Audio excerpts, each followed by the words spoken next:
na kuinuliwa sana, na pindo za vazi lake zikalijaza hekalu. Juu yake walisimama maserufi, kila mmoja alikuwa na mabawa 6. Kwa mawili alifunika uso wake, na kwa mawili alifunika miguu yake, na kwa mawili aliruka. Wakaitana kila mmoja na mwenzake wakisema, mtakatifu, mtakatifu, mtakatifu ni Bwana wa majeshi, dunia yote imejaa utukufu wake. Na misingi ya vizingiti ikatikizika kwa sababu ya sauti yake aliyelia, nayo nyumba ikajaa moshi.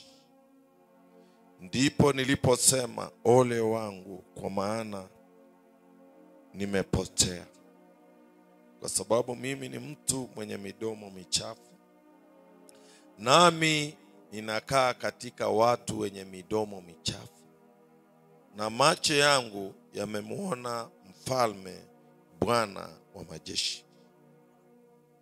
Kisha mmoja wa maserafu wale akaruka akanikaribia, naye alikuwa na kaa la moto mkononi mwake, ambaye alikuwa amelitwaa kwa makoleo toka juu ya madhabahu. Akaniguza kinywa changu kwa kaa hilo, akaniambia, tazama, hili limekuguza midomo yako, na uovu wako umeondolewa, na dhambi yako imefunikwa. Mungu alibariki neno lake. Amen. Tutaketi. Bwana wetu asifiwe sana. Jamani, kama umefuatilia vizuri, tumesoma neno katika Agano la Kale. Dhambi zilikuwa zinafinikwa, hazikuwa zinaondolewa, zilikuwa zinaongoja damu ya Bwana wetu Yesu Kristo liweze kuondoa. Bwana wetu asifiwe sana. Kwa hivyo asubuhi ya leo nilitaka tunenee Mfalme Uzia na huyu nabii Isaya ambaye alikuzwa katika wakati wa mfalme huyu. Mfalme huyu Uzia alimuona kwa muda mrefu akiwa ni mtu mcha Mungu sana, na alimtegemea katika maisha yake.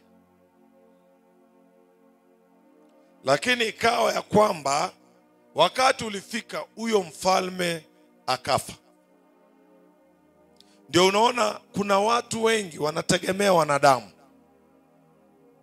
Mafundisho mengi ambayo yako angani ni wanadamu walifundisha, na watu wakaiamini na kufuatilia hivyo, badala ya kukuja wenyewe na kuchunguza kwenye neno la Mungu.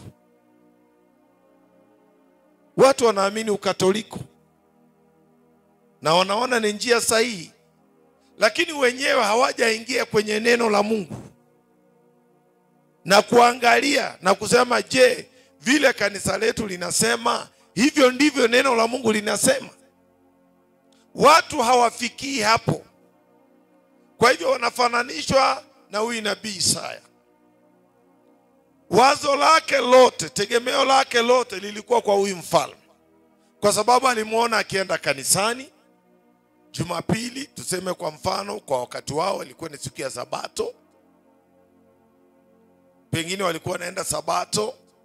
Ni mtu alikuwa anasaidia watu, ni mtu alikuwa ni nini, mpaka Uzia, mpaka Isaya akajenga msingi wake juu ya huyo mfalme. Lakini Mungu alijua yafaa huyu Isaya ajenge msingi wake juu ya Mungu, na Mungu ni neno.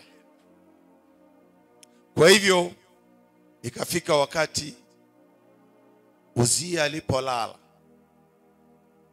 Mungu akafungua macho ya Isaya. Bwana wetu asifiwe sana. Alipofungua macho yake, akaona kiti kuu cha Mungu. Bwana wetu asifiwe sana. Akaonyeshwa vile utukufu wa Mungu ilivyo, ambaye haiwezi kufananishwa na utukufu yoyote hapa duniani. Tuna utukufu wa kina Rais Samia, tuna utukufu ya kina Rais Ruto, tuna utukufu wa marehemu Raila Odinga juzi. Lakini Isaya alioneshwa utukufu ambayo hakina kifani, kwa sababu mwanzoni alikuwa ametegemea utukufu ya mfalme Usia. Alimuona ni mtakatifu.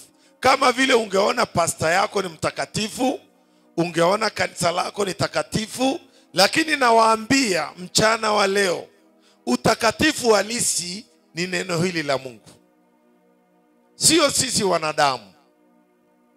Hiyo ndio kwa sababu ukiambia mtu Biblia inasema wanawake wasichuke nywele, yeye anasema kanisa letu, pasta wetu. Kanisa letu halifundishi hivyo. Nataka nikuambie leo, kanisa lako halina utukufu ambalo linaweza kuambatanishwa na utukufu wa Mungu. Neno la Mungu ndilo jambo kuu na ndilo neno muhimu katika maisha yako. Mimi sio kitu, mimi ni mwanadamu. Naweza kukosea wakati wote. Bwana wetu asifiwe sana.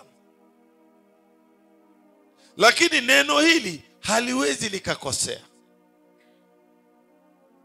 Kwa hivyo Mungu akafanyaje? Mungu akaondoa tumaini la Isaya ambaye lilikuwa juu ya mwanadamu, na akamuonesha utukufu wa Mungu jinsi lilivyo. Na hilo limetendeka mara nyingi. Kina Paulo alipokutana na Kristo akielekea Damascus, yeye alikuwa na dini yake na alikuwa anaamini dini yake ya kwamba ni ya ukweli, na akafanya kazi ya kuangamiza watoto wa Mungu. Lakini siku ilifika akakutana na utukufu halisi. Alipokutana naye akapigwa chini. Ndugu fulani akasema aliangushwa, akaangukia kwenye matako zake zikagonga chini. Akashangaa, nani huyu tena?